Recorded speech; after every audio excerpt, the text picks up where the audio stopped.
ভালো ভালো না? হ্যাঁ ভালো আছেন না? আচ্ছা ঠিক আছে মামা, আসসালামু আলাইকুম। হ্যাঁ আইডির নাম কি?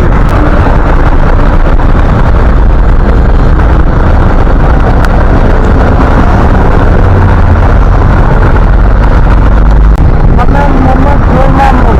জুয়েল মাহমুদ, ঠিক আছে। আচ্ছা হ্যাঁ, ভালো থাকবেন, আসসালামু আলাইকুম।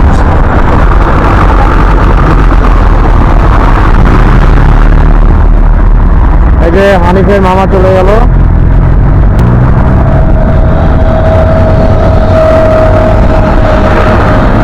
এই যে হানিফের বাউলি দেখেন। উনি হচ্ছেন ঢাকা খুলনা রুটের হানিফ এন্টারপ্রাইজের ওস্তাদ সোহেল মাহমুদ ভাই। উনি একজন অসাধারণ মানুষ। দূর থেকে আমার মতো একজন বাস লাভারকে দেখতে পেয়ে উনি আমার সাথে কুশল বিনিময় করলেন। তার জন্য রইল অনেক ভালোবাসা।